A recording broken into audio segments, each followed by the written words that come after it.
To be heard. Stick to the frequency that amplifies those voices, stories, and reports that make the difference. This is Akidigbo News, 88.7 FM, the people's voice.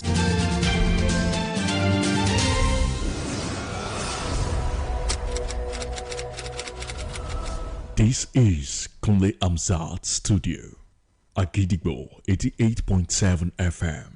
Welcome to News Around the World.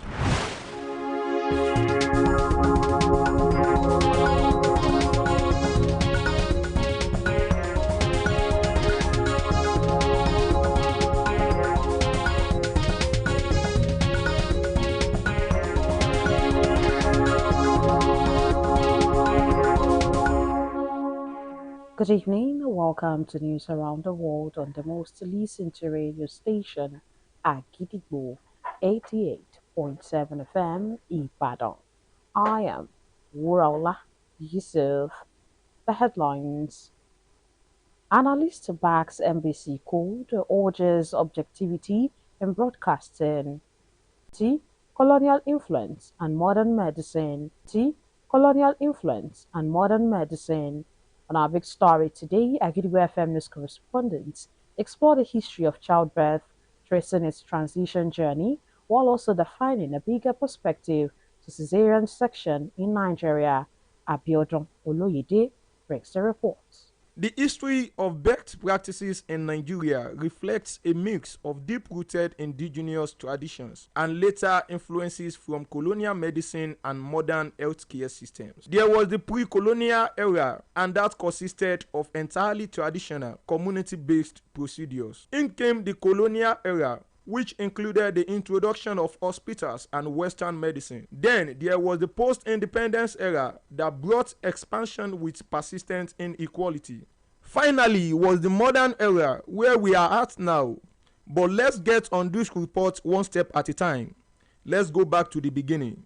Before Western medicine, childbirth in Nigeria was primarily a community-centered event where women typically gave birth at home, assisted by experienced elders or traditional birth attendants. These highly respected attendants used practical experiences involving no formal medical training, herbal remedies, and spiritual rituals to support labor.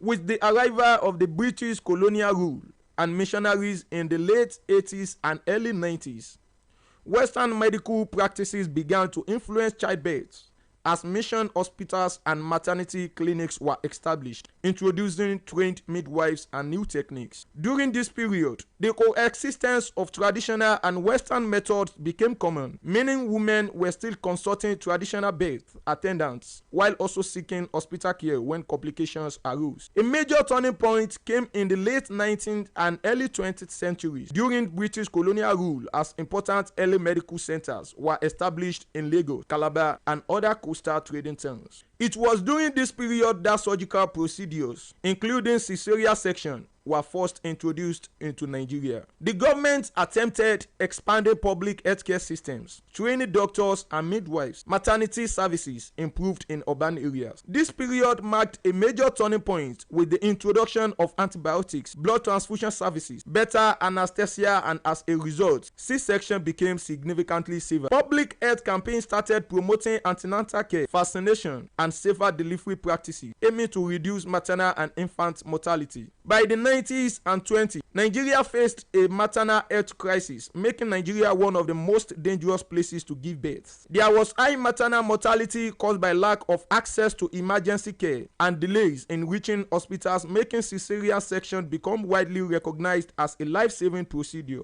especially in cases of obstructed labor and other complications. Sadly, access to emergency obstetric care remained uneven across the country. Understanding the history of childbirth practices help us see not only how far Nigeria has come, but also the challenges that remain to be kept at bay so as to ensure safe childbirth for every mother and child. While progress has been made, challenges still remain as access to quality maternal health care is still uneven. particularly in rural areas, and Nigeria continue to face a major misunderstanding of the cesarean section. This is the big story for this week. Keep your fingers crossed as we bring to you the detailed experiences of women, men, medical professionals as regards cesarean section Nigeria. Abiodun Oloyede, Agidigbo FM News. The Speaker of People's Parliament on Agidigbo FM Radio, Honorable Segun Grupaye, has voiced his support for the National Broadcasting Commission's Code of Conduct, describing the Commission as a regulatory body tasked with cautioning what goes on air.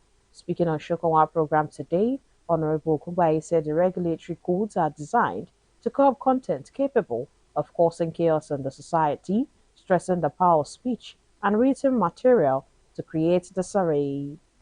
So most of the attack for NBC, it is just out of being sentimental, being emotional. Let NBC do their job. A lot of people will think our government in NBC, can't rewind it. Or individuals in a way that could incite public fear. The head of Department for Voters Education and Publicity, Mr. Talia Tadiagbo, has said to check their profiles for errors.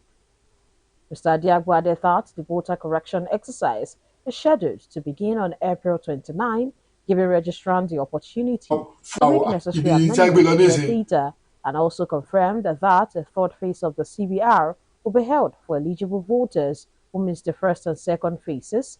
Though a date for the HOD said INEC plans to create additional polling units in communities currently underserved to reduce the impact of movement restrictions during elections. Now it is time to link up with our United Kingdom studio for the foreign news. News from Kulamza Studio at Gidigbo FM, United Kingdom. I am Olushola Damilola. Children in Britain who are 17 years old or younger will never be able to legally buy cigarettes after lawmakers approve new stricter restriction on smoking. The law, which is due to receive royal assent next week, also tightens control on vaping, including banning sales of vaping and nicotine products to under 18s. Government said the measures will help reduce smoking and prevent young people from becoming addicted to nicotine, thereby easing long-term pressure on the National Health Service. Vaping will be banned in cars carrying children, in playgrounds, outside schools, and at hospitals, although outdoor hospitality venues like pub, gardens, and wider open spaces such as beaches and private outdoor are not included in the plans. Smoking causes about 64,000 deaths and 400,000 hospital admissions a year in England, according to official estimates, which costs the NHS around £3 billion annually, with wider economic costs exceeding £20 billion. United Kingdom health chiefs have issued an urgent recall of a widely blood pressure drug after a manufacturing error meant some packs may contain the wrong dosage. The Medicine and Healthcare Products Regulatory Agency warned that boxes labeled as ramipril mg capsules could actually include blister strips containing the lower 5 mg dose. Officials said the error appears to have occurred during the packaging process at a factory where both strengths of the drug are produced. Patients are being urged to check their medication for batch number GR174091 printed on the outer carton, and anyone with this batch should ensure the dose on the blister strips matches the box. And that ends the news from Williams's studio at Gidigbo FM. United Kingdom, I am Olushola Damilola. Welcome back. We shall also be moving to our Maryland studio, United States, for more foreign news. News from Kule Amzat Studio, Agidigbo FM, United States.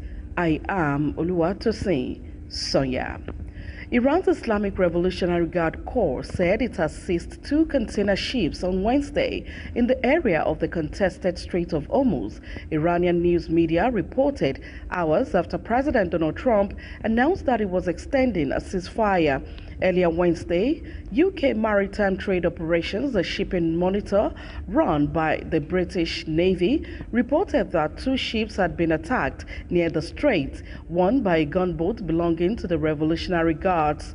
The attacks showed how both Iran and the United States were seeking to exert control over shipping in the area, even as Mr. Trump announced the ceasefire extension late on Tuesday before it was set to expire. He said the United States would continue to block ships heading to and from Iranian ports, a move that Iran's foreign minister called an act of war.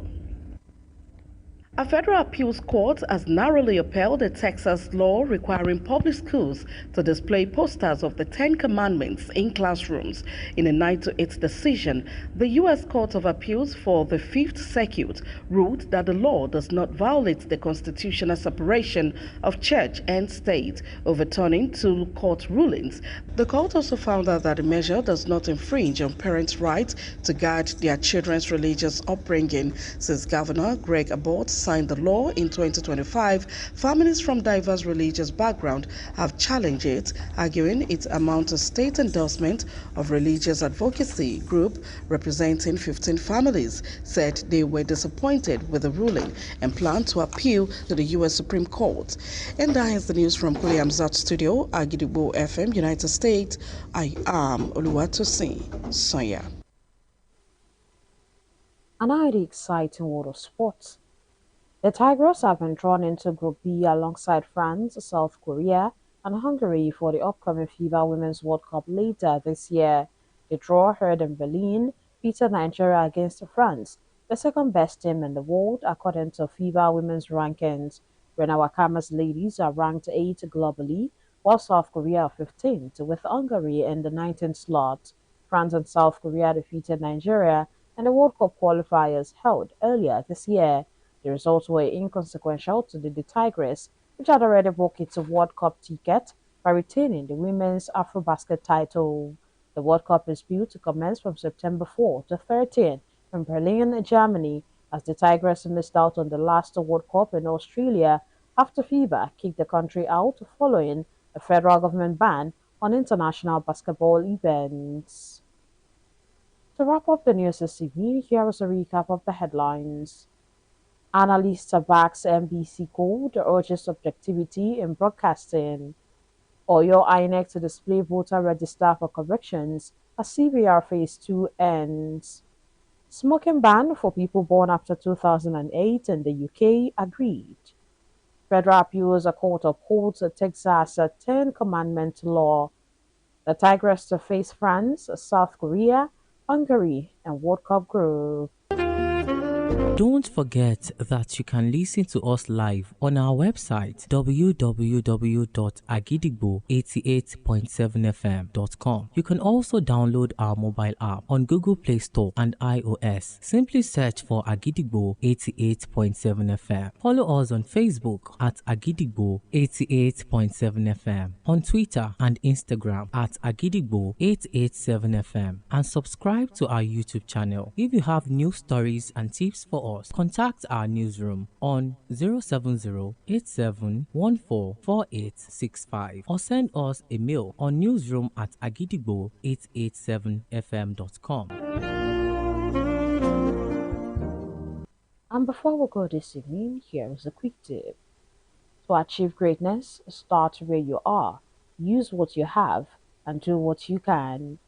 Finally, we have come to the end of the news around the world on the most listened to radio station, Agidigbo 88.7 FM Ibadan. I am WURAOLA YUSUFF. Thank you for listening. Good evening. News is information, and information is power. At Agidigbo 88.7 FM, we bring the news from top to bottom. The Oyo State Independent Electoral Commission, OISEC, has called for continuous collaboration. We bring you reports